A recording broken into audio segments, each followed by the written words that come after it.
It's Wednesday, June 18th, and the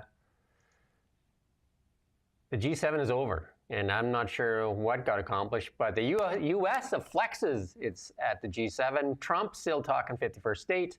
Bill C5, more on that. Ford wants a castle law. EB says, look to the future, not to the present. Osborne facing more heat. And Canada's budget, what me worry? Why should you worry, right? Why worry? There's an endless supply of money. I'm Jim Check with Now Media. With me, Ian Burns, and this is our really big show. And actually, it's a really big show today, so we're going to do our best to get through most of it. Lots and lots to talk about. Lots going on. Weather great here in the Okanagan. Sunny skies with a few clouds and a beautiful day. And in the nation's capital, Mr. Burns. Cloudy and humid. So there you go. Make of that what you will. G7's over. We got a little clip here from your friend Emmanuel Macron, the French, the leader of the French. He's going to play just part of his clip here to kind of show you, like he put together his little TikTok travel tip or TikTok travel itinerary there. Let's just play this. So if you can go this way, take a good one. We want to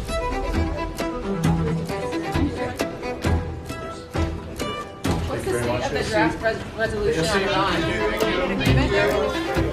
Nowadays, you are active on Twitter? I think they will try, but I think without you they cannot. L'accès à une arme nucléaire avec les capacités balistiques qui sont laissées par l'Iran est une menace pour nous tous. I raised the issue and focused on Iran. Personne ne souhaite. There you go. I didn't play the whole thing, but you get the idea. Who's the centerpiece in all of those almost, eh? Yeah, but what's missing? I think he seems to have omitted the part where Donald Trump humiliated him and said that he doesn't know anything and he gets things wrong all the time. Yeah. And then they wanted a G7 statement supporting Ukraine, but the U.S. kiboshed that. They wanted it watered down, so they didn't get the statement they wanted. Again, U.S. flexing there, or Donald Trump. Well, Mark Carney has claimed that that's not quite right, and he came out with a 10-minute waffly monologue yesterday to explain how that isn't true. But I mean, it's very difficult to even put across Mark Carney's side, as you're meant to do, obviously, as a journalist, supposed to represent each side as best as you can. But it's quite hard to do it with Mark Carney because he struggles so profoundly with the English language that, I mean, I still don't know what he said. You know, I think you would have to sit down in a sort of committee for hours and hours to try and translate what Mark Carney says, because it doesn't really bear any relationship with English. Well, there you go. Sorry. But Canada did pledge another $4.3 billion for Ukraine. $2 billion in new military support and $2.3 billion loan, this one the loan, to help Ukraine rebuild its infrastructure. Who are we going to get the loan from, I guess, is my question. Yeah, well, that's the nature of our economy right now. It's not like we're generating wealth here. It's not like we're generating a surplus to give away. So, yeah, but I mean, Mark Carney did say in unusually sort of straightforward English, sort of anyway, roughly, said that he was going to, he's going to release Russian assets to the Ukrainians. So I'm not actually sure if part of that will come from those assets, but I think some of this is actually new, though I'm not entirely familiar with it. And then the CTV put out a piece and says, Carney to return to Ottawa after fruitful summit. And I read the article and I'm just like, where's the fruit in this? Because no trade deal. The UK got a trade deal. No trade deal. Not sure what the fruit was. It's not, obviously CTV published it. So they obviously looked at it and liked it. But it's actually a Canadian Press article. And I'm looking at the Canadian Press feed right now. And that article was published at the exact same time as another article titled, Carney guided the G7 through the diplomatic Rockies. there's your pun, says expert. Expert. So Yeah. experts have said, I mean, don't worry about having an opinion on a politician or anything like that, or on an event. Don't use your own eyes and ears and mind. An expert is there to tell you that this was a great success. Vote for the Liberal Party, says expert. So Well, if an expert says it, I mean, what are you? Are you anti-expert or something? Are you an obscurantist? Are you some kind of anti-vaxxer, Jim? Jesus. I watched Bloomberg this morning, as I always do, and they said it was basically a nothing burger. Nothing got accomplished for Canada, and it was a waste of time. And even the Globe and Mail did an opinion piece and says it's time to move on to the G6, because they obviously didn't like the boss in the crowd of the G7. Well, looking at it from the outside, obviously we don't know what actually went on. They got a load of their little bureaucratic nerds to write these communiques, which are meaningless. Basically, they don't mean anything. They don't reflect the actual conversations, and that's one thing that Mark Carney did actually seek to explain at that press conference. He wasn't even asked this question, but he just, at the end, he just said, okay, I'm going to say something. And he explained the format. And he said, look, it was 9 of us sat there in a room with nobody else. And it was very free and open, and we had very good conversations. I would say that's the value. That's what was achieved, is that these men and women got to be face to face, and in a private area, private space, they got to speak about big issues in the world. The communiques and all the rest of it, that's just bollocks. That's just like crumbs for the birds, really, for the press that follow them around, and for people like this expert that wants to pretend that Mark Carney got everything right. The reality is, it's good that they could chat. And I would say as well, from a Canadian perspective, undoubtedly the India thing, India being the handshake, Modi being nice, that is a success, I think. I would say that'd be the only one, because the rest of the stuff was really a nothing burger. And then when Donald Trump returned to Air Force One, and he does his press conferences up in the air there, and he was asked again about the 51st state, and then he did say it's up to them. Trump says Canada will get a much better deal if they become the 51st state, so he hasn't given up on that. So, but he's also saying his departure, his early departure, it's almost like a load of promoters or something put on a concert, and the headline act was, I don't know, I was going to say the Rolling Stones, a bit out of date, but you know what I mean? Whoever the biggest band in the world is these days, Radiohead or something like that, that's your headline. Then you got a lot of these like middleweights that people are like, oh, okay, cool. And then you go to this concert and the main act plays like 5 songs and then leaves. That's a failure, isn't it? In terms of your concert, it hasn't really been a success. So his departure was, I think, devastating, and sort of it lost a lot of credibility really with him going. Ended the conference, and then here's more proof of it again on how the U.S. has the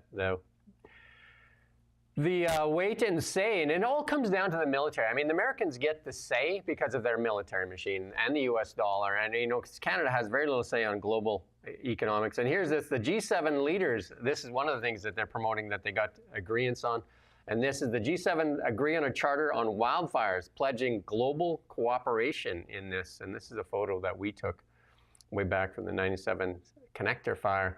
And they said that the charter published on the final day of the summit lays out steps for G7 countries and 5 non-member countries will take to prevent wildfires, collaborate on research, improve community rebuilding efforts. This says it will reduce the risk of extreme fires through sustainable forest management and indigenous land management techniques such as controlled burning, which should have been happening a long time ago. A pledge to mitigate and respond to wildfires. But what's missing in there is the charter doesn't mention climate change, which scientists say is partly responsible for the frequent and intense fires seen. And they said that was pulled out to placate U.S. President Donald Trump, who has taken specific aim at dismantling federal policies aimed at addressing climate change. And one Canadian climate advocacy group organization took notice of its absence. Caroline Brulette, executive director at the Climate Action Network of Canada, said the country catered to the lowest common denominator to appease the U.S. president and failed the test of climate leadership. But Carney did mention climate change in his closing address after Donald Trump had left the building. I mean, that is a power move, big time, isn't it? Because all the rest of those leaders there, particularly the Western ones, never shut up about climate change. It's something that they absolutely love to talk about because they can just waffle on about it, and there's no real responsibility that they have to take. It's not like they have to talk about how they've failed economically or they've failed to build militaries and all the rest of it. So they love it, just like they love to talk about racism and stuff like this. It's just easy and just waffle on like some idiot student at a protest or something like that. It's great. Nobody holds you to account because the press as well all love it anyway. But they'll have all wanted that. And then Trump's just said, nah. And they bow down to their orange overlord, which is, well, as you say, yeah, it's an indication of his dominance, isn't it? To be fair, I mean, they love Joe Biden because Joe Biden, like obviously just wasn't there. And but the America, it's not even Trump. America gets its power, and when somebody exercises that power, they get their power from their military. It's clearly the biggest military in the world, and their U.S. dollar, and the economy, and all those things. It comes from that. It just doesn't come from virtue signaling, which Canada tends to do a lot of, but spends nothing on their military. We continue to embarrass ourselves with our military. And I mean, there's nothing more that can be said about it. We don't underpay our military, and we under-equip our military. And this is what shows. This is how much say you get in things if the Americans exercise their might. And that's true in the micro scale, isn't it? It's true in friendship groups or in workplaces or something like that. The person that doesn't bring anything doesn't get a say. So if you're not going to chip in for the vacation rental or something like that, you're not going to decide where we're going and what we're eating, it's exactly and like how that we're doing Canada. it. And, yeah, so where Biden just kind of just let things happen all around him. He probably wasn't even aware what was happening. Like the Western leaders, like the UK and the French and Trudeau and them all got to do whatever they wanted and virtue signal and all that stuff. And here it is. This test comes, and then all of a sudden they want to do their usual dance, and the Americans are just like, no, not happening. And I mean, the Biden people, they did go along with this kind of thing, but they also they got stuff out of it as well, didn't they? They were making sure that they got, like through the Inflation Reduction Act and things like that, they were monetizing particularly their climate change rhetoric. But it was certainly the case that there was a consensus, wasn't there? And even on things like Ukraine, just a total consensus. Whereas Trump, he's smashed that consensus to pieces. And then the one thing that they did get for sure, and that's Modi coming to Canada there, and Carney and Modi hold talks to reset India and Canada ties after a tense 2 years, and Justin Trudeau did little to kind of help that, actually caused a lot of that animosity there. So, yeah, he was stubborn. He refused to understand. I mean, obviously, India disgraced itself by murdering Canadian citizens in Canada. I mean, and the US, actually. You don't do that. Obviously, in theory anyway, you don't do that. But the likes of the US and all the rest of it, Israel, the big boys all do this. But it was a very rude thing to do, put it that way, quite a provocative and controversial thing to do. But Trudeau and the Liberals seem to just have no idea why they did it. They did it because there are people in Canada that have a lot of influence and power who want to break apart India and create a new country in the Punjab. Obviously, if there were people in India, if there were, Indian citizens in India arguing for, I don't know, Manitoba to be independent or something like that, that would upset us, don't you think? I mean, it would be something that we would express dissatisfaction with. But there was a complete failure from the Liberals to even acknowledge that that might be something that would annoy the Indians. Just a reminder that we're doing our Fool of the Day. So as we move along here, you can definitely make your voice heard and see who's the Fool of the Day, even if you consider Ian and I to be the Fool of the Day. Well, we've mentioned Justin Trudeau, haven't we? That's a deadly mistake. There you go. And then let's move on to Bill C-5, and this is a National Post article. Mark Carney demanding power to suspend all federal laws, and what will he use it for? And then we're going to play a clip here from Dominique LeBlanc here. Let's play this from CPAC here.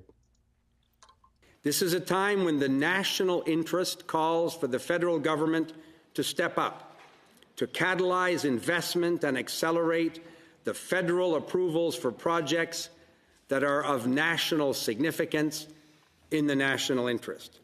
And Bill C-5 is our response to this hinge moment. It enables the kind of nation-building initiatives that will power our economy, drive greater trade, and secure our future. There you go. And when he was asked asked if premiers held veto votes over permits, and he said vetoes is a restaurant in Moncton, so taking that very seriously, right? It's contempt, isn't it? That is just contempt. Yeah, so I mean, they're trying to push this through, you know, like Carney's closest cabinet ministers are definitely trying to push this through. Well, you know, they would say this is what we were elected to do. This was the main part of our campaign, which is correct. But whether or not the people are going to like it when it's actually been passed into law and it's being used, that's another question, isn't it?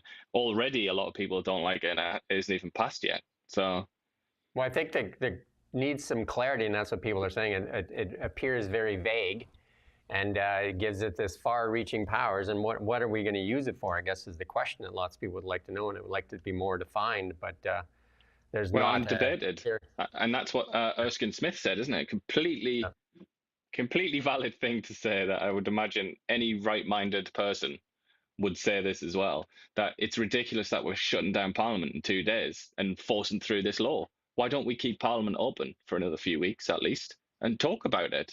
Yeah. It's okay if it's delayed a couple of weeks. That's fine in the grand scheme of things. And we can have lots of conversations about it. That's also what the various First Nations groups have come out and said as well. They're saying, you know, we haven't been consulted, and that's because of this extremely tight schedule. And this is Senator Pamela Wallen of Saskatchewan said the terms of the bill appeared vague. We don't actually have a definition from you or what it is of national interest. It seems to be that it would be a decision you make in consultation with the Prime Minister. This is not a clear set of criteria. Will you grant provinces a veto over projects? Whether we give a veto in a particular province, I get that people are looking for absolutes and they want absolute answers to a hypothetical question, replied LeBlanc. And then, is that a veto? Asked Wallen. And then veto is an aggressive word you can use, replied LeBlanc. Veto is a restaurant in the Mountain Road in Moncton. So, I mean, just, I don't know, like, that is like not even taking the conversation serious. That's being a cheeky monkey, isn't it? I wonder if he can be held in contempt there. I imagine he could be in the Senate. Yeah. But that is contempt. They have official rules about that in Parliament. That if you act like a truculent child, like he did there, that you can be punished and held in contempt. Obviously, that's what happened to Pierre Poilievre when he got turfed. I think that was on the grounds of contempt when he was removed from the House of Commons. Well, but yeah, I mean, these questions like a veto for every province. I mean, okay, obviously that should be talked about, but that is backtracking, isn't it? And if they did allow a system but I mean, the funny thing is Carney's already said that. It's just not in the law, is it? It's like Carney's already said everybody's got a veto. You know, you've got a veto. You've got a veto. Oprah Winfrey style. It's just not in the legislation, is it? But the problem with that, everybody having a veto, is that's why Canada now has crashed into a wall and doesn't seem to know how to reverse. It's because everybody has a veto and everybody's got their own little pet projects and prevents things from happening. And then more trouble here. Federal deficit, this is a Holly Dome Blacklock story. Federal deficit appears near $50 billion. That's what the budget officer tells the Senate Finance Committee. And in the absence of a budget, it's very difficult to know exactly what the government forecasts are. Yeah, precise figure, very difficult to calculate since Cabinet declined to table a spring budget. In the absence of budget, very difficult to know exactly what government forecasts are, testified Giroux. The numbers are still in flux. And then we just, said we're going to give more money to Ukraine. Where we're going to get the money, we don't know. And then why no budget? But Mark Carney's response to that is, but we've told you what the main estimates are. Therefore, shut up. They asked Francois Philippe Champagne, the finance minister, why no budget before summer? And he said, first thing is cuts. You're going to have to leave it for the second half of the year, asked the reporter. That's what I'm saying, replied Champagne. And Parliament passed the Budget Implementation Act on June 19th, 2024. And the fall economic statement was tabled December 16th. So, yeah, so, you know, just an open credit card. And done by Mr. Establishment. You know, like, I mean, I can't stop harping on about this because it interests me immensely how he is basically the one person that could do this, just completely violate the rules, all of the tradition, you know, the valued traditions of Canada's institutions, Canada's democracy. It's only Mark Carney and the Liberal Party that could rip that all to shreds and laugh at it and walk away and get away with it. There is no way that anyone else could do that. And it's the power of personality and reputation, I suppose, isn't it? That people, it's almost like the idea is that people just trust Mark Carney. It's okay. Mark Carney can break all the rules and, you know, misbehave in a political sense. And that's fine because it's Mark Carney, you know. If it was Pierre Poilievre, there would be fury, but it's okay because it's Marky Boy. And this one, it's due for this. Witnesses disclosure first, and this is long overdue. And physician MPs on the Commons Health Committee yesterday proposed that all witnesses be compelled to disclose any conflict of interest at Parliamentary First. The suggestion followed complaints that pharmaceutical lobbyists infest Parliament Hill. Really? Given that we're it's that Trump meme, isn't it? You're telling me something I don't know. Given that we're a health committee, there should be a requirement that any conflict of interest be declared beforehand, which I think has become the standard in medicine. This should be something that's already, if the Conservatives are in agreement, we should have it. Yes, let's put it in. But I mean, this lobbyist, you know, like when they even, you know, the media use these experts, the experts should disclose what their biases are and or what their financial position is on some of these things. Absolutely. I mean, pharmaceutical lobby, it's been infamous now for decades for its influence in the press and in politics and many other areas of life. It's a little bit daft, as David Eby might say, that we all seem to let our guards down for 3 years or 4 years during COVID, vis-a-vis pharmaceutical companies. And this is a moron. They have power and influence, said Young. They are some of the wealthiest companies in the world, and they have little or no loyalty in any country. And above all else, despite the thousands of deaths, no big pharma executive has ever gone to jail. Bill C-17 was dubbed Vanessa's Law in honor of Vanessa Young, the sponsor's 15-year-old daughter who died in 2000 after taking Johnson & Johnson prescription for a digestive disorder. The facts of the tragedy shock every layperson who hears them, yet I was quickly to discover the insiders, doctors, researchers, and people at Big Pharma were never shocked. MP Young told the Commons they knew all along the potentially life-threatening drugs were being pushed on patients with non-life-threatening conditions as the drug business has become all about Wall Street. Hear, hear.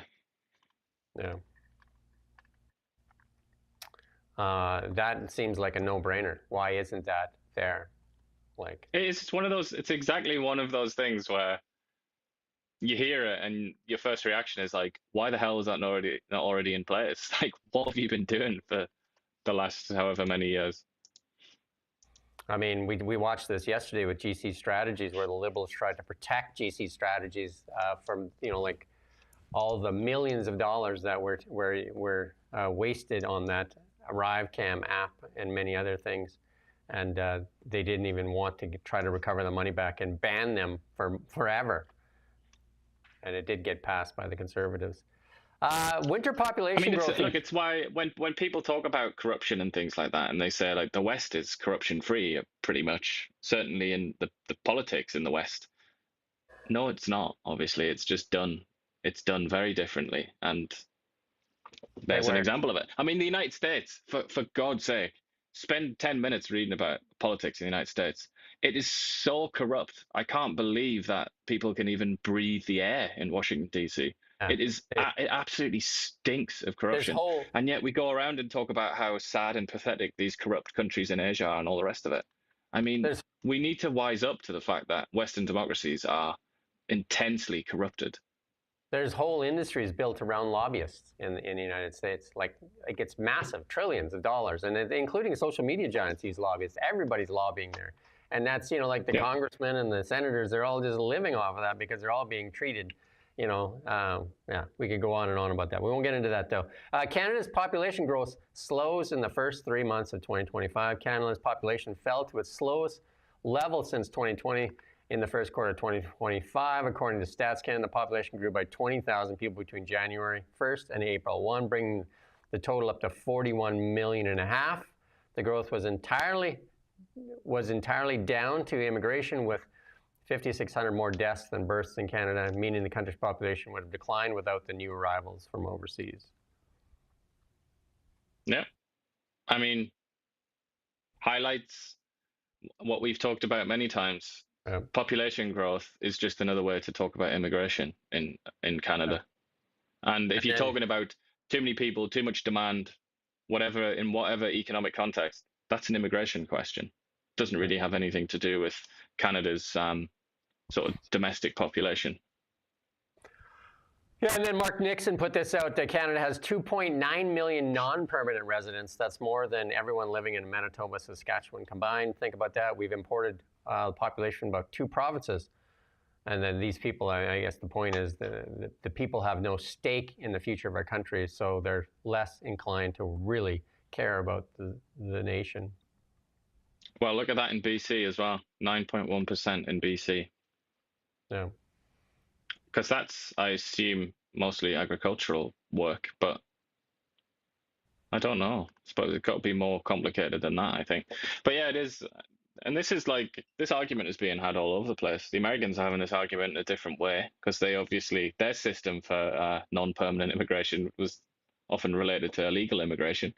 So they're trying to figure that out, but we don't really talk about it very much in Canada, do we? Although the reason that the population growth has slowed down is because of the changes made by Trudeau, which Carney endorsed, which sort of brought down the levels considerably, but still not, as you can see from all these non-permanent residents, still not that much. Canadians spending much less time with friends, the research shows. Canadians spending less time with their friends did in the past, according to new data. The decline, according to StatsCan, has been particularly pronounced among working age people. Associate Professor Dallas says she isn't surprised by the data that more people are working multiple jobs instead of, living the life of collecting CERB and partying. So having to work in this really bad economy. And so obviously if you work harder or you work more, you're going to have less time for friends. Yeah, and people just don't have the money to do a lot of social activities. And it's also the convenience of like phones. The fact that you can just text someone instead of like driving to their house or something like that. I think that's kind of, that's changed things, hasn't it? The best one I like is when you go out and there's a table of young people sitting next to you and there's 6 of them at the table and they're all on their phones. They're not talking to each other. You're just wondering, why did you get together? And in many cases, they are literally texting each other, which is, so that's the strangest thing. Yeah, and we just put this in as a note here. Conservative MP officially resigned seats, so Poilievre can run in that by-election. That has over 200 people that are going to run. Did you throw your name in there as well? Should have done, really. Everyone else is. We might as well, both of us. There you go. Yeah, and then Doug Ford making waves here. Like, let's play this clip here from your friend and boss out there in Ontario. Canada's Homer Simpson. There you go. Let's hear from Doug. Did you hear about the guy that these thugs came up, ready to steal his car? They're all in their masks and everything. So I guess he was a hunter or something. He shot up in the air. I don't recommend that, by the way. But he gets charged. I got to find out this guy's name and number, and I'm going to hold a fundraiser for lawyer fees for him. He should get a medal for standing up. It's like down in the U.S., we should have the castle law. Someone breaks into your house, and I know any of these people here, someone breaks into your house, and they're coming after your kids, and you're coming after your spouse, you're going to fight like you've never fought before. You're going to use anything that you have, be it weapons, baseball bats, knives. You're protecting your family. These thugs shouldn't be coming in there. Yeah, you will, and then you'll be arrested and charged with murder, Doug. So shut up. Stop trying to get people imprisoned, Dougie boy. He loves to Doug, come out with these he loves to come out with these things, doesn't he, now and then? And it all sounds like you might even be a conservative. yeah. But Doug, if you wanted alas, change, he isn't a conservative. Yeah, if you wanted change, you should have voted or supported the other party. You just supported more of the same. If you wanted change, as leader of Canada's largest province as you are, you could have instituted change. You're the boss, Doug, and yet he rules Ontario not with that kind of policy perspective, like not a right wing or conservative policy perspective. He's basically a liberal, with a lowercase l. He's very much. Or at least you call him like a centrist, a cynical centrist or something like that. So it's just cheeky. It's rather cheeky of him. He's kind of, in many ways, shaping up to be a bit like the equivalent of Mark Carney. Mark Carney, who, talks like a liberal, talks like a lefty, promises to be one, but alas, again, he seems to govern more as a kind of centrist or centre-rightist. And this all came about because a couple of four-masked individuals, including a 16-year-old, 17-year-old, they were found with vehicle theft tools outside his house. Good thing, like Mr. Ford has a police detail there looking after him, but the rest of the people in Ontario don't have that. So they got busted while they were, trying to steal his vehicles. And so that's possibly the best thing that could have happened is that they would have succeeded. Then he might have actually had motivation to act. Do you remember way back when Jean Chrétien was the prime minister, when they actually got into the residence there? Because the two cops outside were having a snooze, and Chrétien had to fight them off there in the kitchen. I mean, if you're gonna pick on any prime minister, that'd probably be the one to avoid, I would say. He showed us when he was here. We had him here for Level Up. We had him speak here for us, and he showed us the chokehold. He was showing it to everybody, how he chokes people when they go after him. I think he even choked you, didn't he? He threatened to when I was asking him about Trump. I don't think he liked that. There you go. And then the BC students in search of, this is our Bill C-18 thing where we pick on the media a little bit. Global BC put this story, BC students in search for a summer job facing the toughest job market in years. And they don't, if you read the article, the organization says part of the reason is the province's private sector is shrinking and the public sector has grown as 30% in 8 years. They fail to mention that immigration has taken away most of the jobs, right? That is completely missing in the article. Somehow it's almost like they feel like that's like rude to mention or something like that. I mean, as an immigrant, I give you permission. Talk about that, please. It's important. It's this is a central fact. It's almost like talking about the weather and just like completely failing to mention rain ever. It's like, it's not going to be sunny later. Or the sun. Yeah. Or the sun. Yeah. It's just nuts. In this era that we're living through, immigration is of enormous importance to almost everything, and we talk about it all the time. Health, the economy and all the rest of it. You can't ignore it. It's just, it's so irresponsible. It's the most obvious thing that I went to read in the article, because I knew it wasn't going to be in there. I knew it wasn't going to be in there, so I went to read the article. Because here's the headline: BC students in search of a summer job facing this toughest job market in years. And I thought, okay, let's go read it and see what's in there. And missing from the article, completely missing from the article, is a mention of immigration policies here in Canada. But I see here they're having a lovely little conversation about macroeconomics and the size of the public sector in relation to the private sector. It's like they're talking about anything that they can except the gigantic elephant like sitting on top of their head. Yeah, and that brings us to the Online News Act, Bill C-18. We need the press to be freed, free the media, and stop funding them, so maybe they'll stop publishing stuff like that. Like, what is that? Like, what is that? Like, that's that. Free the press, free the media, be immoral like us, and stand up against Stephen Guilbeault's and the Liberals' Bill C-18. As Stephen Guilbeault said, it's immoral to talk about Bill C-18, so there you go. It's immoral to be in opposition to it because Google was forced into giving $100 million, which is like pennies from their perspective, and they just wanted to get it out of the way. failed to mention Meta, which is of much more importance, really, isn't it, in the news world? Yeah, and then again, this thing is heating up. Cool.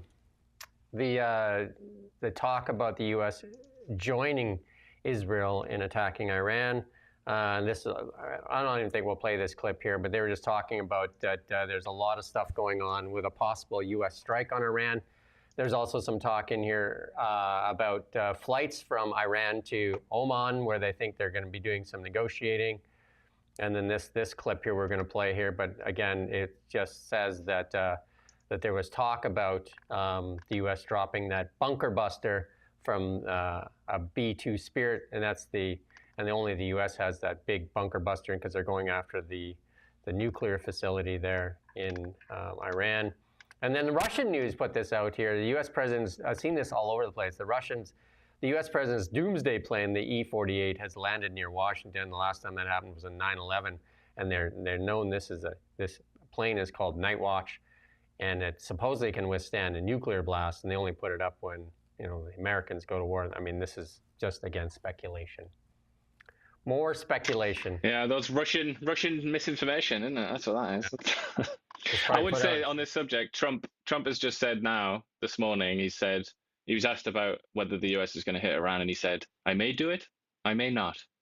So typical sort of cowboy attitude by the President of the United States. Did they ask Mark Carney if he was going to join in? What's he going to send a stop with Camel? World War I aircraft. Get something out of it. There's the Aviation Museum in Ottawa, quite close to where Mark Carney lives, actually, in Rockcliffe Park. Get yourself in there. Get some Spitfires out. Did Anita Anand make a statement yet? Well, probably saying attacking Israel, yeah. Irresponsible from Israel. You put this in your Tucker Carlson, Ted Cruz on Iran. I guess he was questioning Ted Cruz and asking him how many people live there and what their whether they were Iranians or Persians and all that stuff. And there you Just go. amazing ignorance. It says that all Iranians are Persians. Not many people know much about Iran. I don't know much about Iran. I'm happy to admit it, but I also don't want to attack Iran and orchestrate a coup in Iran with the Canadian government's assistance or US government's assistance. So it's okay for me to be ignorant of Iran.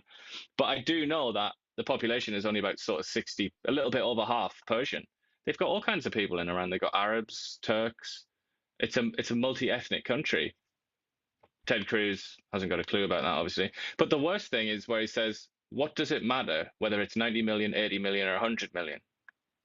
I mean, you're talking about going in and trying to remove the government, attacking a country. You've got to know how many people live there, surely. I mean, it's really shocking that he's revealed this ignorance, I think. I feel like this is huge. This is a massive admission. To be fair, Ted Cruz makes a lot of comments about a lot of things that he knows very little about. But Ted Cruz is quite respected, I thought, on the right at least. He's a big dog in the Republican Party. He's been around for ages. He's a Texas senator, which is a very coveted job, extremely coveted. Run for president so many times. He is one of the few that stayed loyal to Trump after the 2020 loss. And he's born in Calgary, no less. There you go. Breaking Mount, I'm going to kind of pronounce this. Mount Tobi Laki in Indonesia has erupted. We've got a little clip here just to show this here.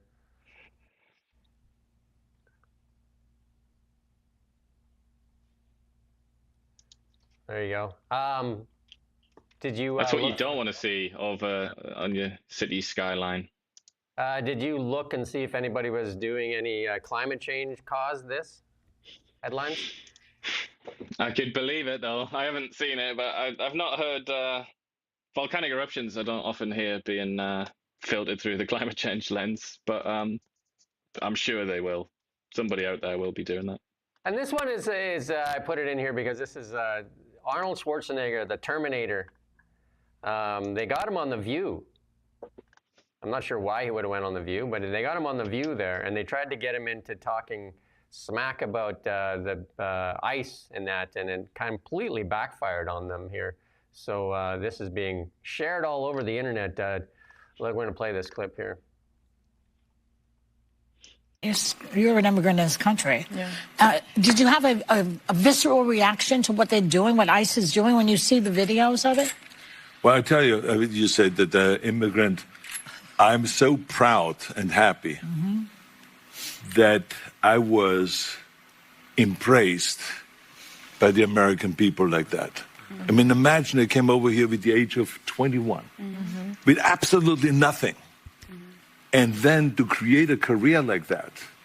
I mean, in no other country in the world could you do that. Yeah. Every single thing, if it's my bodybuilding career, if it's my acting career, becoming governor, the beautiful family that I've created, all of this is because of America. That's true. And so this is why I'm so happy to see firsthand that this is the greatest country in the world, and this is the land of opportunity. And I think because I'm such a proud American and a proud immigrant that came to America, I was asked to do, on July 4th, a big speech, the keynote speech at Mount Vernon, where George Washington was laid to rest, and where he lived and all that, to celebrate the 250th anniversary of America, the existence of America. And I will be doing the speech there. They asked me because I'm an immigrant, and there will be 7,000 some people there, and there will be people that will be sworn in and will become citizens that day. That's great. So it's really a great celebration. And this is what this is all about, is to celebrate people becoming Americans and coming to America and all that. And so I just think the world of the great kind of history that we have with immigrants in America. But the key thing also is at the same time that we got to do things legal. That is the important thing, you know. So you got to do things legal, and those people that are doing illegal things in America and that are foreigners, they are not smart. Because when you come to America, you're a guest, and you have to behave like a guest. Like when I go to someone's house and I'm a guest, then I will do everything I can to keep things clean and to make my bed and to do everything that is the right thing to do, rather than committing a crime or being abusive or something like that. So that doesn't really work in this country. So I think the important thing is, when you become an immigrant, to think about, okay, I go to America because I want to use America for the great opportunities that America has in education, in jobs, creating a family, all of those kind of things. Then you have to think about, okay, if I get all of those things from America, then I have to give something back. You have a responsibility as an immigrant to give back to America and to pay back to America and to go and do something for your community for no money whatsoever. Give something back to after-school programs, Special Olympics, or whatever it is. Make this country a better place. Did you see Honey? Did you see Sunny hosting there put her hand out there to try to stop him? Just like, that's not on the script. Did you see the hand come out? There was a little bit, I could hear tutting as well. Possibly that was Whoopi Goldberg.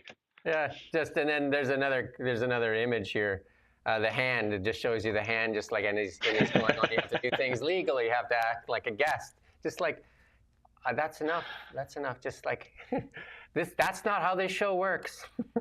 Arnold. And Arnie is a liberal. Arnie is not a conservative. He's not right-wing at all. Nothing about him is right-wing. I mean, maybe a little bit on economics, but not really. He's very much a liberal.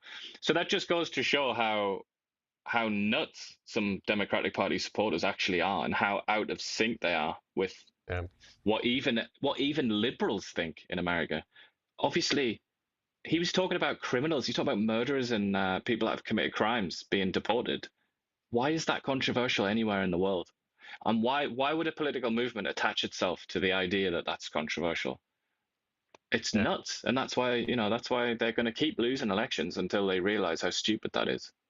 Yeah, I'm amazed the View is still on the airwaves. Because I mean, they just talk about how America. America is just a big crap hole all the time. But all these people try to come into America, so it's odd.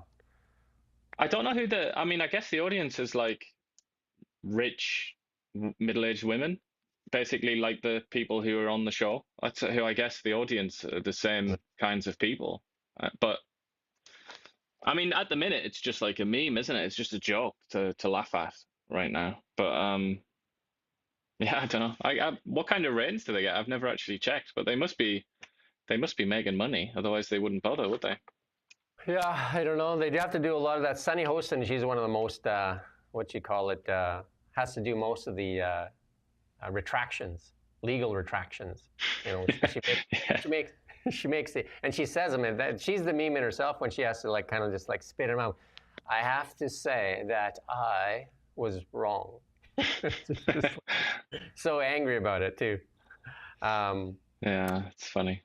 And this is the last piece of the U.S. stuff that we have before we get into BC stuff here. And this is that high school teacher, Christina Formella, that was charged another 52 additional charges of alleged had sex with a 14-year-old boy at least 45 different times. And there was a video that went along with this, so I'm going to play it. And she was arrested there. And her husband's still standing by her side there, despite all the allegations there. She's facing 60 years in prison. Seems to me like almost every one of these stories nowadays concerns a female teacher. I don't know what has happened. What's something going on in schools these days? Not sure.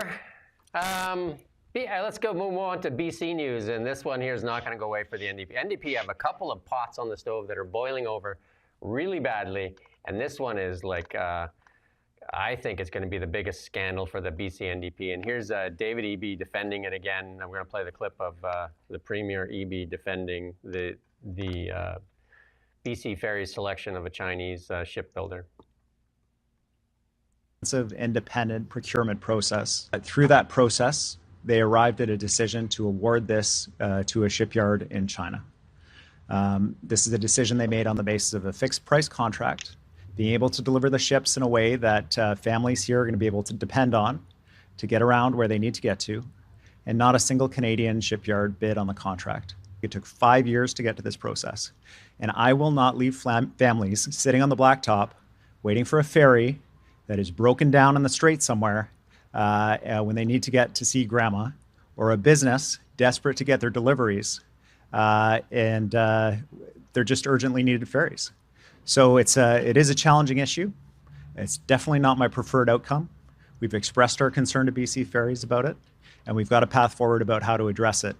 And I look forward to being able to ensure that the next round of ferries is built right here at home.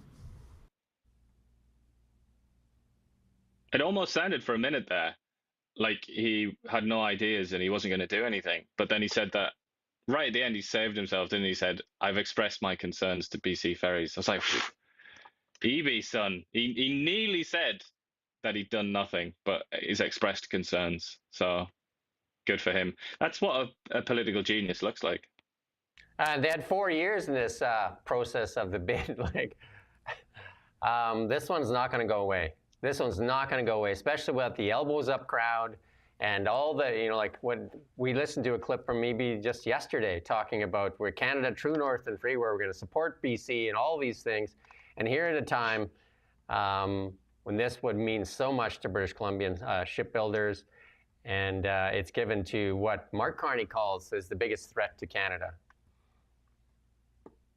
Mark Carney as well, in that press conference, when he was, saying farewell to the G7 last night, wasn't even asked this question, which is just a massive indictment of Canadian journalists. I would also say, this is a side issue, but at least half, possibly more than half of the questions were in French as well yesterday, which is often the case. I don't get why a minority language dominates press conferences so often, but that's perhaps neither here nor there. If you take 13 provinces, they should get 1/13. Maybe, I guess so. Or maybe half of a one for New Brunswick. But I would say I watched this, and I think it was that chap, is it Rob Shaw is his name? Yeah. Who's probably the best critic. Yeah. He's probably the best critic of the BC government in the press, I would say, in general. He actually asks questions that they don't want to be asked. But he was really grilling Eby, and he was saying how on earth can you do this? And talk about all the problems with China, the dictatorship and slave labor and all the rest of it. And that's all he had. His response was, I'm not going to leave people on the tarmac. We need ferries. But it's like, what do you want about? Don't we also need 100% electric cars? Okay, why don't we all drive BYDs then? Are you going to make that happen? If you're talking about necessity, we should open up the floodgates to China, get everything that they produce, let them dump all their steel, everything on us. Because if it's necessity, then that's what we would do. But his defense, which wasn't even really a defense, it was a pathetic sort of dribble. There was nothing that he said there really. But his defense was basically, oh, we need this. Okay. Is that good enough? What about principles? It's going to appeal to that small base that just loves to listen to this stuff and doesn't even put common sense or logic to it. And this is not good for British Columbia, not good for the people of British Columbia. And again, basically what he resorted to was virtue signaling, saying that, like how he tried to find somebody that needs this more than the British Columbia economy needs it more than the people sitting on the tarmac, supposedly, right? But it's also like, if it's on certain things, he's just all about like, oh no, it's just going to suck for a while. Sorry, everyone. For example, the $1,000 closures of emergency rooms across the BC interior and the north of BC. It's like, I know it sucks. We'll figure something out though. Don't worry. But when it comes to ferries, apparently that's like, oh, forget principles, guys.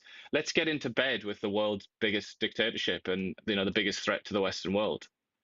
It's just principle-free politics, and it's not even smart. Sometimes politicians are unprincipled in a very clever way, and you almost have to admire their game. But this was so low grade from David Eby. It was almost like I almost felt insulted that he would try it on, because it was just so shabby. It was so crap. This one is not going to go away. This one is not going to go away, and it's a pot that's boiling over. He tried to even deflect a little bit. Eby's asking the Prime Minister to declare India's Bashoni gang as a terrorist group amid extortion fears, and that's part of what it is. But I think that let's get to the bigger meat of the story here on the BC NDP. And this story is definitely not going to go away, and this is in the Okanagan. This is the three MLAs here in Kelowna have asked Josie Osborne, the health minister, to come to KGH and talk to the doctors.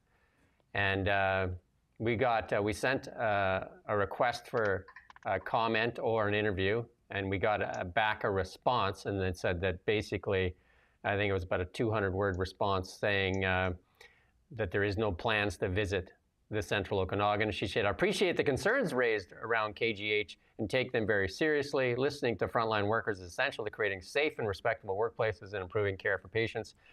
Since becoming health minister, I've made it a focus with frontline staff to visit hospitals across the province to hear directly from those on the ground. Well, she's not visiting. Osborne called it crucial to focus on finding solution, responded to the Conservative MLAs in a roundabout by saying, politicizing the issue is not constructive. Again, resorting to that instead of dealing with the issue. There was a good interview, actually, what Global did it, actually, with Gavin Dew there in front of the hospital there.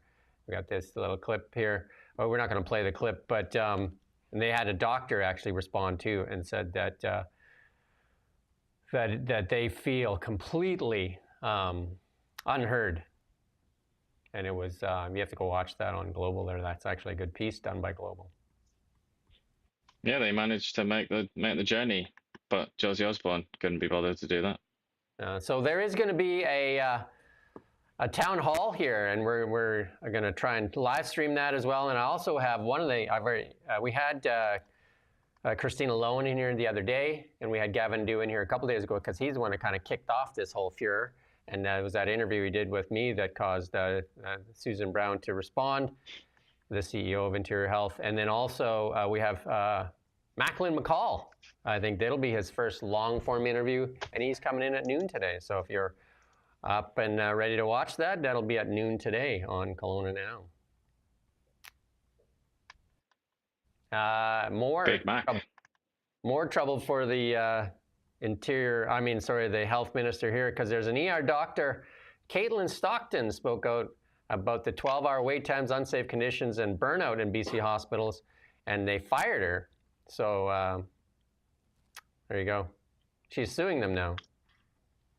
It's a lot of unhappy people in healthcare, but why don't we just ask the Chinese Communist Party to send over some doctors? I'm sure they actually would. We could probably buy them off them. I should say, I don't know if they fired her, but they took action against her. What's her status as of right now? Do you know? No, I'm not familiar with her story.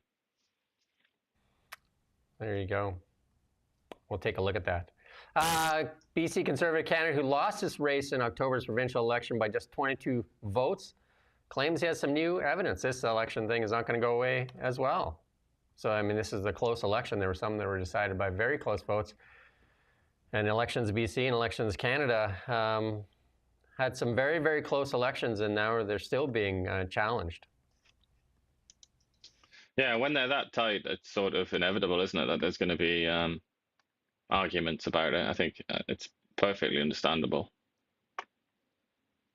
Yeah. And then the BC mall owner, hoping to buy dozens of Hudson Bay leases, has offered $6 million for 3 more locations in malls that she owns, describing this just the beginning of a new department store empire. And she's that Chinese billionaire, Ruby Lee. She's offering $2 million each on those leases at Tawasin Mills, Mayfair Shopping Centre, and Woodgrove Centre in BC. Malls she owns through her real estate business, Central Walk. And that's in addition to the other 60, or how many is it that she tried to buy here earlier? It's in addition to those. The 25 leases, that's in addition to the 25 other leases held by the Bay and sister company Saks and Saks off 5th. And then the only other person that's really put their name forward for any of the Hudson Bay stuff is the Canadian Tire that bought basically the intellectual property, the brand itself. Yeah, it doesn't seem to have been very popular, does it? It wasn't exactly a fight for. Well, I can tell you that the Chinese billionaire will be getting a lot of goods from China, no different than many of the Canadian retailers as well, though. A lot of those goods came. I'm sure David Eby will understand, though, won't he? Because obviously sometimes you need to go to the mall, so therefore you need to go to China. Obviously, that's the logic of David Eby. Yeah. Well, there you go. Let's move on to markets. And I'm not going to put up all the graphs here, but we're just going to kind of talk through some of the stuff. Markets are kind of like, again, not much going on, kind of flat. Mostly all in the green territory. The Dow up, NASDAQ up, TSXV up, and all that stuff. And then if we look to gold, gold is this, again, not much going on there as well. Gold hanging in there, $33.92, just below that $3,400 mark, up about $4. Again, not much going on. Silver continues to show its strength, though. Silver just under $37 right now. And Bitcoin as well, holding strong over that $100,000 mark, though. At about 104.5 right now, just about. And then the currencies, most of the currencies are up against the U.S. greenback. Mildly, again, not much going on there either. Just kind of really everything is just kind of like waiting. And the Fed, to make that announcement today, that is whether Powell will do something or not. Jerome Powell, and Trump said, this is Trump again, he says, stupid Powell probably won't cut rates today when the Fed meeting ends on Wednesday. It's not actually trying to talk him into it, is he? Yeah, I bet Powell absolutely despises him. Yeah, well, I'm sure he's got lots of company, right? Hell yeah. Hell yeah, and then oil at the West Texas Intermediate, $74 right now, off about 74 cents. And then West Texas, or Western Canadian Select, $60.92, up about $3 again. Interesting. And then the Bank of Canada, in a report released yesterday, said adoption of a government-controlled digital currency was technically feasible, but denied any interest in pursuing it. Canadians shared widespread skepticism of a bank-issued crypto. And a lot of people don't like the central government's issuing a cryptocurrency, because they say that'll just be a lot more control over the population if that's what it is. They'd rather people that are into cryptocurrencies would rather have the Bitcoin and different things like that, as opposed to government control. Well, that is literally the whole point. The entire point of Bitcoin is that it's not attached to a country, and it doesn't have cynical politicians with their fingers all over it who can devalue it and mess around with it. That's literally the whole point of Bitcoin. So, yeah, I mean, obviously the crypto crowd really hate the idea that a government would move into that sort of area. I mean, they kind of have a digital currency already. It's called a credit card. It's a digital currency, really. And it just comes with enormous fees for everybody. Yeah. Let's move on to the technology and transportation sector. And this was a big one. Bloomberg reported that OpenAI Sam Altman said Meta has offered his employees signing bonuses as high as $100 million. $100 million, with even larger annual compensation packages as it seeks to poach a top artificial intelligence team. This is how big this market is. This AI thing is massive. It is probably the biggest game changer that we're going to see. AI is all that important. Look at the salaries they're offering. Look at that. Insane. Absolutely enormous, right? And if they're throwing that money around, you imagine if you have any kind of like worth at all in the AI sphere, like as an engineer, the amount of money that's being tossed around out there right now is just ludicrous, right? But that also shows desperation, I think, from Meta, because their AI completely sucks, doesn't it? So you think Apple might show there's a lot going on. You think Apple might show some desperation with Apple Intelligence, and Amazon with Alexa and Siri, the dumbest kids in the crowd. And then Microsoft and OpenAI might be breaking up as well. So there's some talk about that. The conflict between OpenAI and Microsoft comes down to control. OpenAI is seeking more independence over its technology and business decision, but Microsoft holds significant influence due to its multi-billion-dollar investment and control over key cloud infrastructures. And the same thing with Elon Musk. Elon Musk was one of the founders of OpenAI too, but he wanted to stay as a not-for-profit, and that thing's been going back and forth, and they backed down on that, and they said that they're going to stay as a not-for-profit business. But I'm sure that discussion will open up again at some point. There's just so much money there. There's just so much money there. And then TikTok ads. It's just too important, isn't it? It's militarily important, and it's obviously economically important. It's huge. Way too big.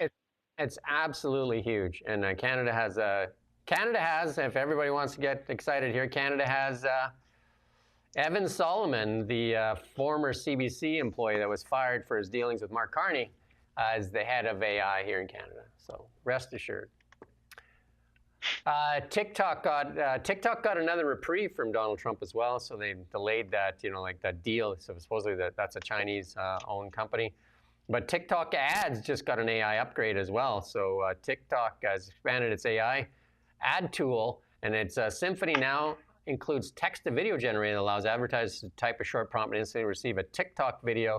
No camera, no script, no actor. The tool mimics the platform's casual, homemade style, producing clips that look like maybe. So this is not going to be good for influencers, obviously, because you can create your own influencer ads with AI. I watched one yesterday, and it was a young lady laying in bed, and she's just like very provocative, just like, hi, and a very sexy voice, I'm not real. And then she goes on to say some really some things that may make you think she's real, and then I'm sure that's going to not be healthy for a lot of people. Well, they made there's a movie about that, isn't there? Called Her, I believe. It's basically that exact premise, and we're now living in that. And then Brett just had a comment there that volcanoes should be banned. I'm sure that Francois Philippe Champagne and them are working on that right now as we speak. But here we are with Julie. Julie Daberson, there's talking about the EV mandate that you and I have talked about many times that they need to dump if they want to have an auto industry to protect. But they're being adamant on this, and the Conservatives floated that motion, and it got defeated. But here's the clip here from Julie and Aaron Gunn's X account. Mr. Speaker, after 10 years of Liberal government, Canadians are facing a cost of living crisis, and now Liberals are proposing to ban all gas-powered vehicles, including pickup trucks and SUVs, in just 10 years, a policy that will cost 38,000 Canadian jobs and drive up the price of new vehicles by $20,000 each. Conservatives believe that Canadians who drive their kids to school or to sports or themselves to work should have the freedom to choose the vehicle that's right for them and their families at a price that they can afford. Why does this Liberal government apparently disagree? Oh, great question.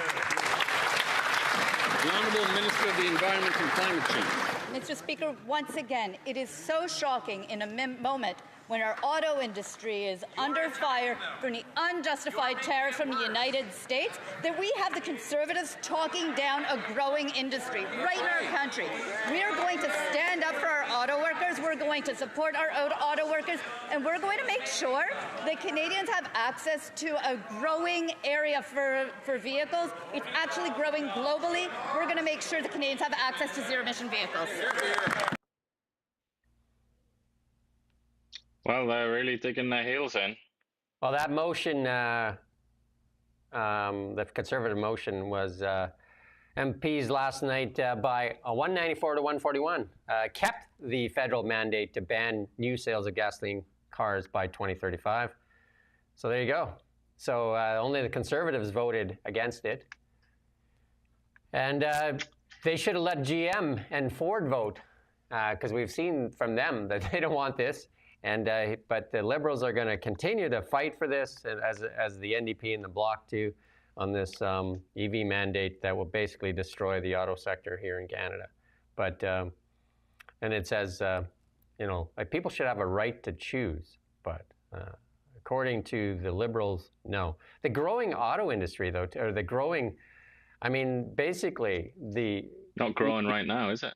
No, and then because they took away, and then they also have put 25% tariffs on the best selling EV in the world, Tesla, the only one really worth buying. And so they want you to buy an EV, but not a Tesla. Just go figure. Yeah, well, they're all going to be made in America at this rate, aren't they? And then therefore the tariff is going to, that tariff that we put on is going to apply to everybody for forever.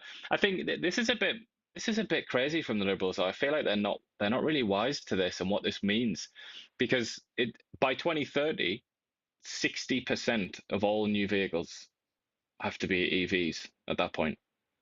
I don't think they realize that that's pretty much going to be a year after an election has to be held or is likely to be held. Like, this is going to become an election issue, big time. Yeah, so but they just dug their heels in. There's no attempt to kind of like moderate their view, their position, which is quite an extreme one. It's just like all in, gung ho. It's kind of I almost feel like they lack a survival instinct, some of these Liberals. Talk about a 99.1 issue, because there's only 1% of all vehicles on the road in Canada last year are EVs. And I can't believe it's so small. Yeah, like for all vehicles on the road, though, right? I mean, the new ones, it's you know, when people are buying new ones, that percentage is higher, obviously. And I'm a big believer in EVs. I drive an EV. I believe, but I believe people should have a choice. And there's some areas of Canada where it just doesn't make any sense at all. So. But it's about more than that, and it's about the industry here in Canada, which we're told all the time is so important. You know, the number 2 export industry or something like that, isn't it, in Canada? We're told how precious it is and how we all have to make sacrifices to preserve it, which has nothing to do with trying to farm votes in Quebec and Ontario. But then what are they doing now? They're endangering it while saying the exact opposite thing. It's very strange situation. They're using the same thing: climate leadership, climate leadership, climate leadership, and this is MP Grant said this is about climate leadership. This is about the future. This is about my children, my grandchildren, and everybody's children. And David Eby, I guess he can add in there. He doesn't want to leave anybody on the tarmac there. So. But I mean, this is for my children, my grandchildren, and everybody's children. That can be described in no other way than as misinformation. Or disinformation, perhaps. It's one or the other. That is just so ridiculous. Canada moving over to electric cars in this fashion is not going to save the world, obviously. So it's got nothing to do with your children and grandchildren. Like, what are you on about? And then Conservative MP Cheryl Gallant said her constituents were uninterested in battery-powered cars. Nobody wants them. She described the mandate as punitive. The car ban struts around wearing a Che Guevara shirt. And then just so Canadians understand, the Liberals are proposing to impose massive fines on car makers that do not sell enough electric vehicles. Obviously, car makers cannot go around forcing people to buy their electric vehicles, especially if they do not currently manufacture the electric vehicles. How will car makers ensure they sell enough electric vehicles? They will do it by drastically raising the price of internal. Yeah, they get punished.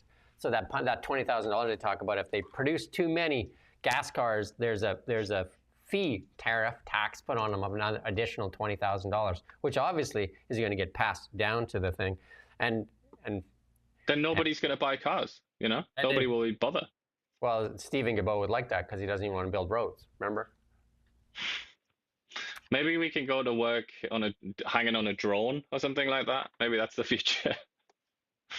There you go. And so that EV mandate was just passed by all that stuff, and it's just on and on and on about this EV mandate. And I believe, until the auto sectors, the Honda's delayed its electric car plant.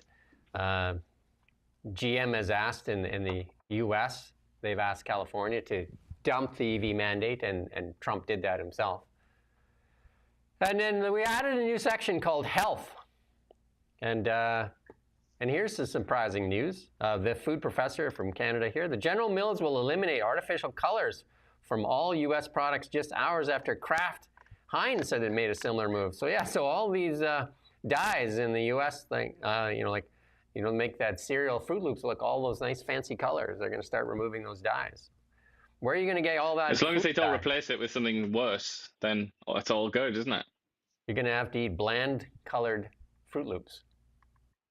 Or maybe they'll just find a natural coloring and charge you 20% more for the product. Here's a tip for you. Stop eating cereal, which is made from wheat and sugar, mostly sugar. If you look at the ingredients on the back of the cereal box there, it's either the first or second ingredient in most of the cereals. And they put that nice... Yeah, some of them are a nightmare.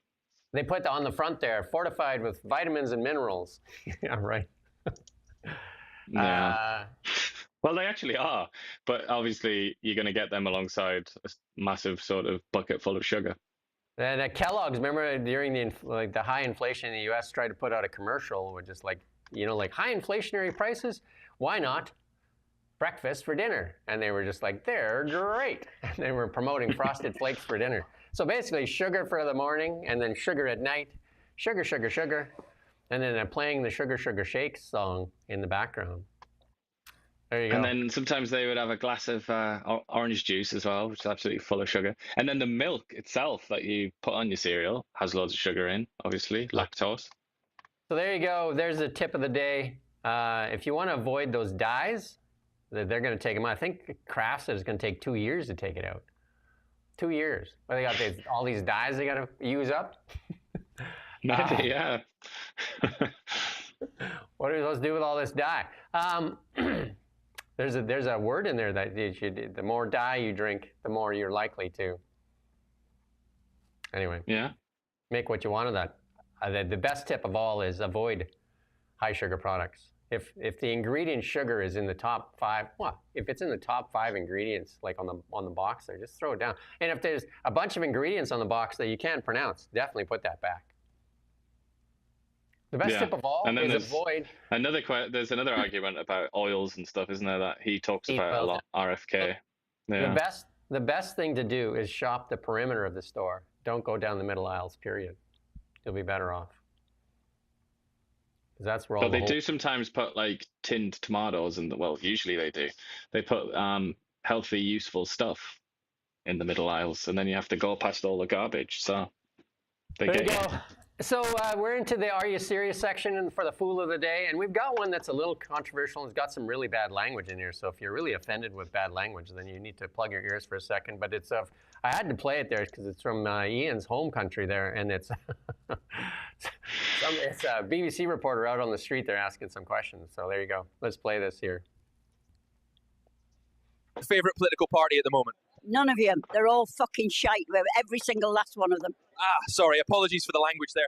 And what do you think of the National Health Service at the moment? It's a fucking piss take. I'm ill 4 times a year and I've got more chance of getting shagged than I have getting an appointment. Right, back to you in the studio. Firstly, what do you think of the immigration situation right now? It's a fucking joke. We can't look after our own people, yet those fuckers are flying through the border. Right. And what's something that annoys you about Britain right now? I want my fucking pension and winter fuel payments back, that's what. Right, thank you for that. Mate, the cost of rent is a fucking joke. I've got more chance of growing another pair of tits than ever buying a house. Right, thank you for that.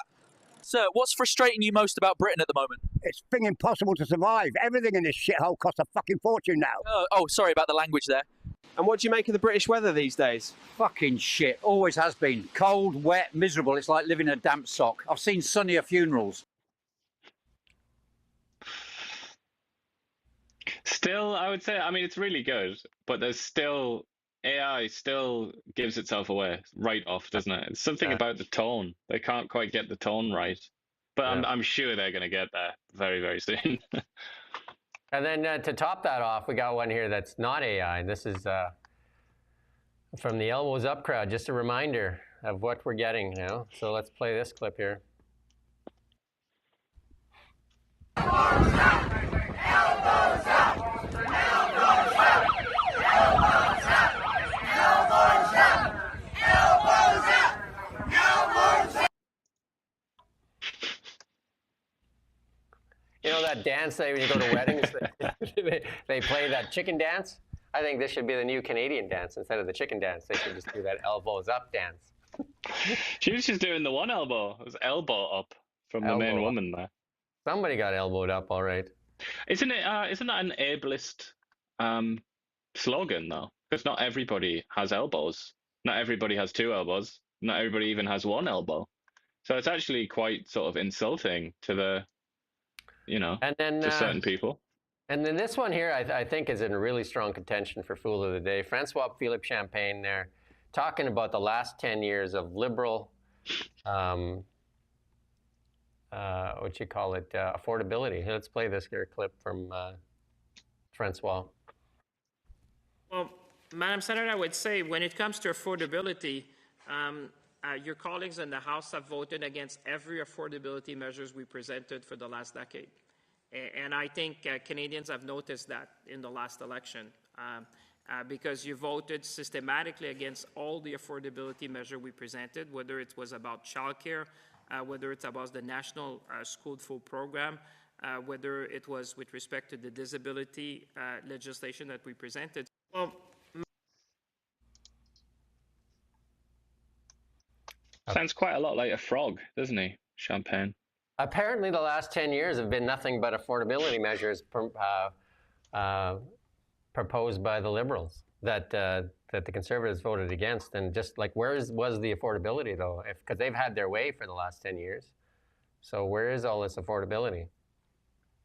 Well, it's not about, you didn't mention whether it's going to be more affordable, just affordability in general. So he's worsened affordability. Yeah, there you go. I don't know. Strong contention for Fool of the Day.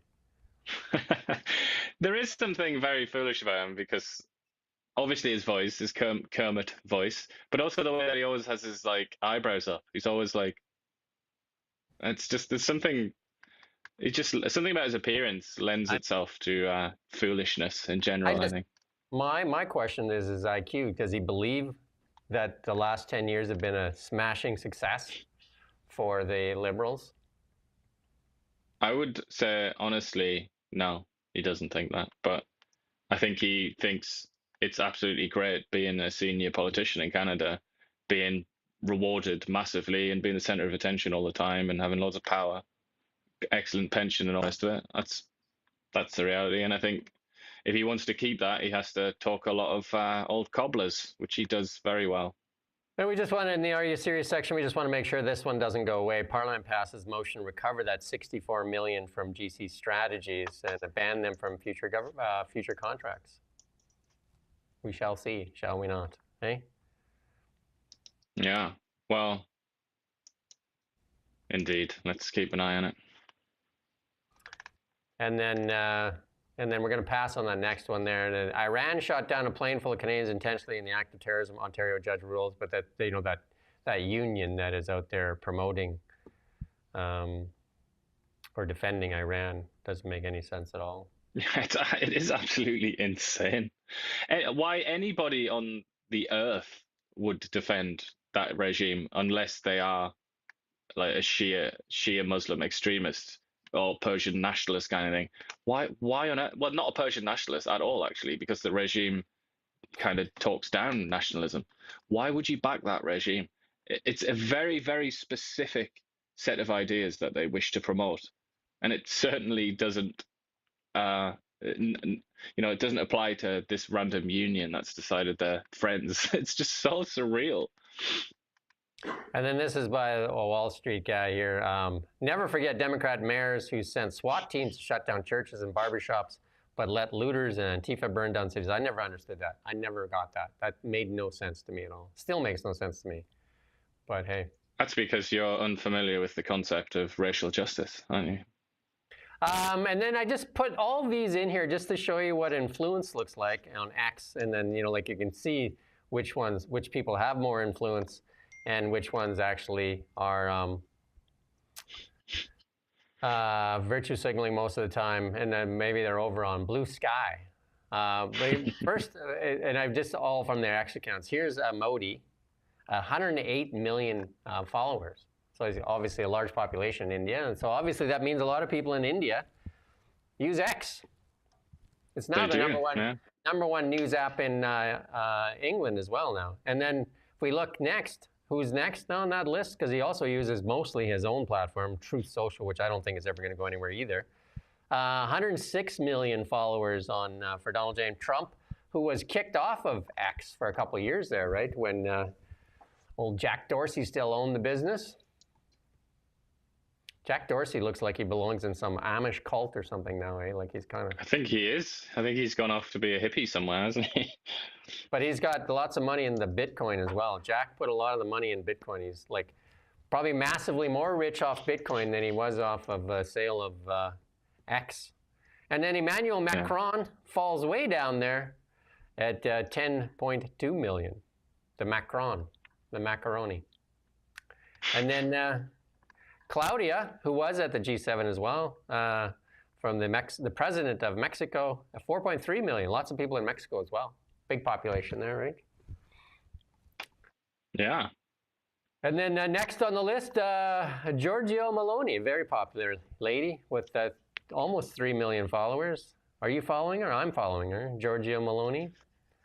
I don't know if I am following her, actually, but I am following Macron, Super Mac. I think I must be following Meloni. I follow all of them just to kind of keep up with what they have to say. And then your buddy, Keir Starmer, the Prime Minister of the United Kingdom with 1.9 million followers.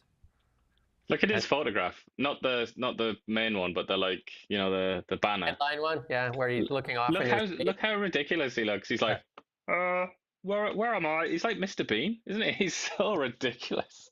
Looking off into space. Sorry, Keir.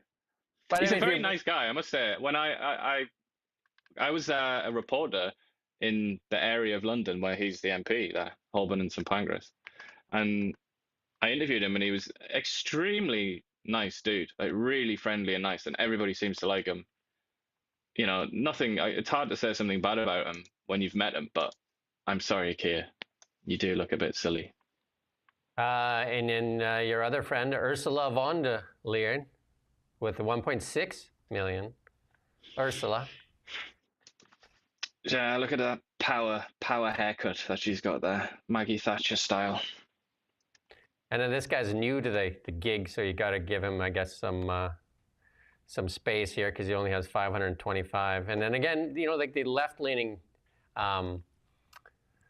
governments definitely they use X less. But here's Friedrich Merz. Well, you're right to say that he's left-leaning, but in Germany, he's actually supposed to be a conservative. He's the leader of the Conservative Party. But in Germany, that means that he's left-wing because that's all you can be in Germany. And then the Japanese prime minister there at 487. Yeah, they don't mess around. That part, the Liberal Democratic Party in Japan, such a funny institution. Basically, never loses power. It's just like permanently in office. So it's not even really a party. It's more like a kind of bureaucracy or something. And then Mark Carney, again, new to the game, at 493. Justin had a lot more followers on X, right? Has Justin been active on X lately? What's Justin have here? I don't know. I think the last thing he said was, we always win at hockey, and we're going to win on trade as well, or something. Obviously, wouldn't have watched last night with much pleasure. Justin had like 6.7 million followers on X. A lot of them bots, probably. And then underneath Mark Carney there, your friend, Doug Ford, the castle, the king of his castle. Doug Ford with 754. 754 in Protect Ontario. Now he's put another badge. And then Danielle Smith at 405. Pretty good for a premier, both of those premiers. And then David Eby with a meager 59,000. He's probably a bigger blue sky guy. It's not good, is it? Probably a bigger blue sky guy. Dave_Eby. That's nice and informal, isn't it? His handle. He does use. He's a bit awkward on the social media, though. He's a bit awkward in general, isn't he? To be honest, he doesn't strike me as an obvious sort of leader, and I really wasn't that surprised to learn that Ravi Kahlon, whatever, apparently is gunning for the top job, because he looks a lot more like a natural sort of premier. I think he's a lot more like cutthroat, I think, whereas Eby just sort of seems quite clownish sometimes, doesn't he? God bless him. Nice fella. I did interview him. Nice fella, though. Nice, very. He's a good lad, yeah. He obviously he respects the English language, doesn't he, with his use of terms like daft. But he also went to a British store in Victoria, something like that, and some curly whirlies. But so I've got to respect him for the curly whirlies. Like we said earlier, there's two pots on the stove for the NDP that are bubbling up, like just blowing up over the top. And they're going to be tough to kind of like put a lid on, especially the interior health. Well, the health care in British Columbia in general, but interior health. That's going to be a tough one for Josie Osborne to kind of like, no matter how much she talks about how she wants to stop politicizing it, it's not just being politicized. It's being politicized because the frontline healthcare workers have spoken and said that the system's broken. Like, they've spoken, it's broken. And that's what politics is supposed to do. That's what the opposition is supposed to do. Highlight that so that there's action. Not, we can put that away. What's amazing is that quite a lot of people, including Interior Health themselves, I believe, have come out and said, including Josie Osborne herself, came out and said, we shouldn't politicize the issue. It's like, well, why have a democracy then? What's the point of us having a democracy? Let's do away with politics entirely, and we'll make David Eby the king of British Columbia, shall we? That'll get rid of the politics. I thought they were worried about kings. They didn't want a no king thing, and now exactly that. That is the industry has spoken out. The healthcare industry has spoken out and saying it's broken, and the opposition has picked it up, and they're saying, "Oh, that's the wrong way to do it." And that's what they used during COVID. All that rhetoric around there, and the media complicit in it because we have a bought and paid for media that is compromised. Went along with it and said, oh, no, we can't politicize it. We can't go after people like Tiff Macklin. We can't go after institutions. We can't go after, like these COVID mandates. We can't go after anything. We can't talk about a broken healthcare system. People should just suck it up. But we can send our ferry money over to China. Yeah, and you can shut up about that as well. Because if you're concerned about that, then that means that you want like pregnant women with little kids to be stuck waiting for a ferry. David Eby doesn't explain why there's a shortage of ferries, but yeah, he doesn't need to, I guess. Doesn't want to politicize the issue. Yeah. Anything that, what about the economy? Yeah, don't talk about that either, right? So it's time for reality. Certainly not monetary policy. No way. That's not for you to talk about. Time for a reality check for the BC NDP, for sure. They need to deal with the issues and stop using sorry excuses. Deal with it. Absolutely deal with it. Answer our questions. Answer the FOI we've asked. How much money did you spend in the UK trying to get doctors in the UK? And what did we get for it? How much are you spending in the U.S. Prior to the $5 million you're going to spend, and what are we getting for it? And how much is being spent right now to try to talk to these pediatricians that quit KGH to get them back to go to work? All good questions. They don't like answering questions. Yeah. Well, I just feel like the NDP, much like the Liberals, they're tired. They're very tired, a very tired government, exhausted, run out of ideas. They don't have any energy about them. And they just like kind of won against the odds. They won by default. And that happened to both of the parties in both those elections. Right. And now they're kind of like, oh, okay, we won. Whoops. All right, well, let's just do the same thing that we've been doing that's made us so unpopular. And obviously, that's not making them popular. Yeah, and we've been promised an interview with Brenda Bailey. We'll see if that turns out. We've got Macklin McCall in at noon here to talk about the crisis here in interior health, and we're back tomorrow morning. And with that the fool of the day is David Eby. Oh, yeah, there you go. So I agree with you there, because he's not going to get away with it. I don't think like both him and Josie Osborne are using that same line. Let's not politicize it. Let's just and Eby promising, oh, we're going to fix it in the future. What about now? You still can fix this now, right? Yeah. He's a fool for me for trying to say that principles don't matter sometimes, that he could just decide on a whim when to suspend principles entirely. And ferries apparently is something that's justification. I think that makes him the fool of the day for me. And you can go find the videos out there that are circulating with the BC Ferries people celebrating that contract with the Chinese. So there you go. A celebration for all. Anyway, that's it. Thank you for watching. We're back tomorrow morning, 9 a.m. Like, subscribe, and we'll see you tomorrow. Maybe. Oh? Maybe.